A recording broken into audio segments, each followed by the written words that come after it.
ಈ check post ನಲ್ಲಿ ತಪಾಸಣೆ ಮಾಡುವಂತಹ ಸಂದರ್ಭದಲ್ಲಿ ಕಾರಿನಲ್ಲಿ ಶವ ಪತ್ತೆಯಾಗಿದೆ. ಮಹಿಳೆ ಶವವನ್ನ ಸಾಗಾಟ ಮಾಡ್ತಾ ಇದ್ದಂತಹ ಮೂವರನ್ನ ಬಂಧನ ಮಾಡಲಾಗಿದೆ.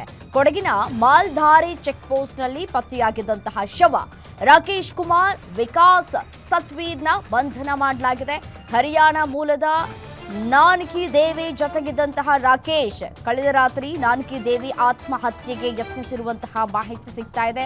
ಹೀಗಾಗಿ ಶವ ಬಿಸಾಡುವುದಕ್ಕೆ ತಂದಿರುವಂತಹ ಸಾಧ್ಯತೆಗಳು ಕೂಡ ಇದೆ. ಆರೋಪಿಗಳ ವಶಕ್ಕೆ ಪಡೆದು ಪೊಲೀಸರಿಂದ ವಿಚಾರಣೆಯನ್ನ ನಡೆಸಲಾಗ್ತಾ ಇದೆ. ಅದು ಕೂಡ ನಮ್ಮ ರಾಜ್ಯದವರು ಅಲ್ಲ ಅನ್ನೋದು ಕೂಡ ಸದ್ಯಕ್ಕೆ ಸಿಗ್ತಾ ಇರುವಂತಹ ಮಾಹಿತಿ. ಹರಿಯಾಣ ಮೂಲದ ನಾನ್ಕಿ ದೇವಿ ಜೊತೆಗೆ ರಾಕೇಶ್ ಅನ್ನುವಂತಹ ವ್ಯಕ್ತಿ ಇದ್ದ. ಆಕೆ ಸೂಸೈಡ್ ಮಾಡ್ಕೊಂಡಿದ್ದಾರಾ ಅಥವಾ ಇವರೇ ಏನಾದರೂ ಆಕೆನ ಕೊಲೆ ಮಾಡಿ ಬಿಸಾಕೋದಕ್ಕೆ ಅಂತ ಹೇಳಿ ಶವವನ್ನ ಸಾಗಾಟನೆ ಮಾಡ್ತಾ ಇದ್ರಾ ಅನ್ನೋದು ಗೊತ್ತಿಲ್ಲ. ಸದ್ಯಕ್ಕೆ ತನಿಖೆ ನಡೀತಾ ಇದೆ. ತನಿಖೆಯ ನಂತರ ಸತ್ಯಾಸತ್ಯತೆ ಹೊರಬರಬೇಕಿದೆ.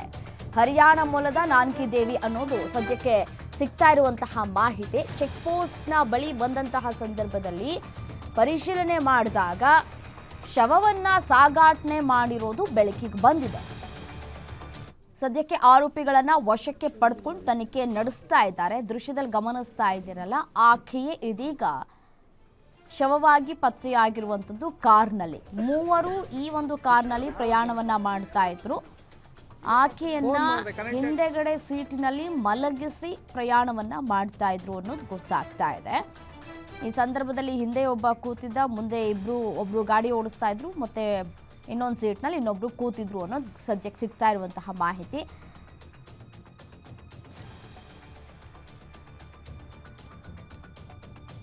ಏನು ಇದೇ ವಿಚಾರಕ್ಕೆ ಸಂಬಂಧಪಟ್ಟಂತೆ ಮತ್ತಷ್ಟು ಡೀಟೇಲ್ಸ್ ಕೊಡ್ತಾ ಹೋಗ್ತಾರೆ ನಮ್ಮ ಪ್ರತಿನಿಧಿ ಸುರೇಶ್ ದೂರವಾಣಿ ಸಂಪರ್ಕದಲ್ಲಿದ್ದಾರೆ. ಸುರೇಶ್, ಆತ್ಮಹತ್ಯೆಯನ್ನ ಮಾಡ್ಕೊಂಡಿದ್ರ ನಾನ್ಕಿ ದೇವಿ ಅಥವಾ ಇವರೇ ಏನಾದರೂ ಸಾಯಿಸ್ಬಿಟ್ರ?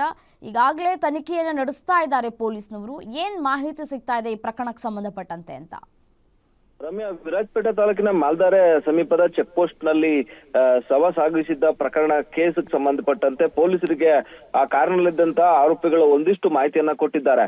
ಶವ ಸಿಕ್ಕಂತಹ ಸಂದರ್ಭದಲ್ಲಿ ಆಕೆ ಯಾರು, ಜೊತೆಗೆ ಆಕೆಯ ಜೊತೆಗೆ ಇದ್ದವರು ಯಾರು ಅನ್ನೋದ್ರ ಬಗ್ಗೆ ಪೊಲೀಸರು ತನಿಖೆ ನಡೆಸಿದಂತಹ ವೇಳೆ ನಾನ್ಕಿ ದೇವಿ, ಸುಮಾರು 45 ವರ್ಷದ ನಾನ್ಕಿ ದೇವಿ ಅಂತ ಹೇಳಿ ಗೊತ್ತಾಗಿದೆ. ಜೊತೆಗೆ ಆಕೆಯ ಪತಿ ಅಂತ ಹೇಳಿ ಅನ್ಕೊಂಡಿದ್ದಂತಹ ರಾಕೇಶ್ ಕುಮಾರ್ ಮತ್ತೆ ವಿಕಾಸ್ ಮತ್ತೆ ಸತ್ವೀರ್ ಅವರನ್ನ ಇದೀಗ ಪೊಲೀಸರು ವಶಕ್ಕೆ ಪಡೆದುಕೊಂಡಿದ್ದಾರೆ. ಅಂದ್ರೆ ಒಟ್ಟು 4 ಪ್ರಯಾಣ ಮಾಡ್ತಾ ಇದ್ರು. ಅದ್ರಲ್ಲಿ ಒಂದು ಡೆಡ್ ಬಾಡಿ ಇತ್ತು.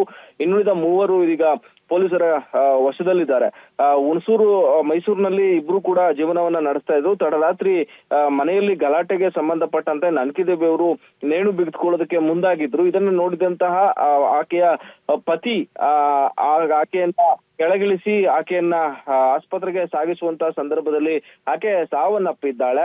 ಅದಾದ ಬಳಿಕ ಆತನಿಗೆ ಏನ್ ಮಾಡ್ಬೇಕು ಗೊತ್ತಿಲ್ಲ ಅನ್ನೋ ಒಂದು ಕಾರಣವನ್ನ ಇಟ್ಕೊಂಡು ಪೊಲೀಸರು ಹೇಳಿರುವ ಪ್ರಕಾರ ತಮ್ಮ ಜೊತೆಗಿದ್ದಂತಹ ಇಬ್ಬರನ್ನ ಕರೆದುಕೊಂಡು ಶವವನ್ನ ಹೊರಗೆ ಹಾಕೋದಕ್ಕೆ, ಅಂದ್ರೆ ಕಾಡಿನಲ್ಲಿ ಬಿಸಾಡೋದಕ್ಕೆ, ಯಾರಿಗೂ ಗೊತ್ತಾಗಬಾರದ ರೀತಿಯಲ್ಲಿ ಶವವನ್ನ ಹೂಳೋದಿಕ್ಕೆ ಈಗ ಇವರು ಪ್ಲಾನ್ ಅನ್ನ ಮಾಡಿ ವಿರಾಜಪೇಟೆ ಕಡೆ ಹೋಗ್ತಾರೆ. ಅಂದ್ರೆ ಎಳಿಕೇಳಿ ಕೊಡಗು ಕಡೆ ಜಾಸ್ತಿ ಕಾಡಿರುತ್ತೆ. ಹೀಗಾಗಿ ಆ ಕಾಡಿನ ನಾಗರಹೊಳೆ ಆ ಕಡೆ ಭಾಗದಲ್ಲಿ ನಾವು ಕಾಡಿಗೆ ಶವವನ್ನ ಸಾಗಿಸಬಹುದು ಅನ್ನೋ ಒಂದು ಪ್ಲಾನ್ ಅನ್ನ ಮಾಡ್ಕೊಂಡು ಆರೋಪಿಗಳು ಹೋದಂತ ಸಂದರ್ಭದಲ್ಲಿ ಮಾಲ್ದಾರೆ ಸಮೀಪದ ಲಿಂಗಾಪುರ ಚೆಕ್ ಪೋಸ್ಟ್ ನ ಬಳಿ ಅರಣ್ಯ ಇಲಾಖೆ ಸಿಬ್ಬಂದಿಗೆ ಈ ಆರೋಪಿಗಳು ಸಿಕ್ಕಿ ಬಿದ್ದಿದ್ದಾರೆ. ಸದ್ಯ ಏನು ಶವವನ್ನ ಈಗಾಗಲೇ ವಿರಾಜಪೇಟೆಯ ಶವಾಗಾರಕ್ಕೆ, ತಾಲೂಕು ಆಸ್ಪತ್ರೆಯ ಶವಾಗಾರಕ್ಕೆ ಸಾಗಿಸಲಾಗಿದೆ. ಆರೋಪಿಗಳಾಗಿರ್ತಕ್ಕಂಥ ರಾಕೇಶ್ ಕುಮಾರ್, ವಿಕಾಸ್ ಮತ್ತೆ ಸತ್ವೀರರನ್ನ ಈಗಾಗಲೇ ಪೊಲೀಸರು ಸಿದ್ದಾಪುರ ಠಾಣಾ ಪೊಲೀಸರು ವಿಚಾರಣೆಯನ್ನ ಮಾಡ್ತಿದ್ದಾರೆ. ಈ ರಾಕೇಶ್ ಕುಮಾರ್ ಏನಿದ್ದಾರೆ, ರಾಕೇಶ್ ಕುಮಾರ್ ಮತ್ತೆ ನಾನ್ಕಿ ದೇವಿ ಇಬ್ರು ಕೂಡ ಜೊತೆಗೆ ವಿವಾಹವನ್ನ ನಡೆಸ್ತಾ ಇದ್ರು. ಆದ್ರೆ ಇಬ್ರಿಗೂ ಕೂಡ ಮದುವೆ ಆಗಿತ್ತಾ ಅಥವಾ ಲಿವ್ ಇನ್ ಟುಗೆದರ್ ಅಲ್ಲಿ ಜೀವನವನ್ನ ಮಾಡ್ತಾ ಇದ್ರ ಅನ್ನೋದು ಪೊಲೀಸರ ತನಿಖೆಯಿಂದ ಬೆಳಕಿಗೆ ಬರಬೇಕು.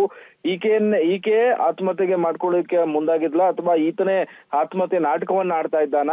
ಏಕೆ ಈ ಮಹಿಳೆ ಆತ್ಮಹತ್ಯೆಗೆ ಮುಂದಾಗಿದ್ಲು? ಜೊತೆಗೆ ಈ ಶವವನ್ನ ಆತ್ಮಹತ್ಯೆಗೆ ಮುಂದಾಗಿದ್ರು ಕೂಡ ಪೋಷಕರಿಗೆ ತಿಳಿಸದೆ ಯಾಕೆ ಈ ಕಾರ್ನಲ್ಲಿ ಹೊರಗೆ ಶವವನ್ನ ಬಿಸಾಡೋದಕ್ಕೆ ಪ್ಲಾನ್ ಅನ್ನ ಮಾಡಿದ್ರು? ಇದೆಲ್ಲವೂ ಕೂಡ ಪೊಲೀಸ್ ತನಿಖೆಯಿಂದ ಬೆಳಕಿಗೆ ಬರಬೇಕು. ಸದ್ಯ ಈಗ ವಿರಾಜಪೇಟೆಯ ಸಿದ್ದಾಪುರ ಠಾಣಾ ಪೊಲೀಸರು 3 ವಶಕ್ಕೆ ಪಡೆದುಕೊಂಡು ವಿಚಾರಣೆಯನ್ನ ಮಾಡ್ತಿದ್ದಾರೆ. ರಮ್ಯಾ, ಓಕೆ, ಥ್ಯಾಂಕ್ ಯು ತಮ್ಮೆಲ್ಲ ಮಾಹಿತಿಗೆ.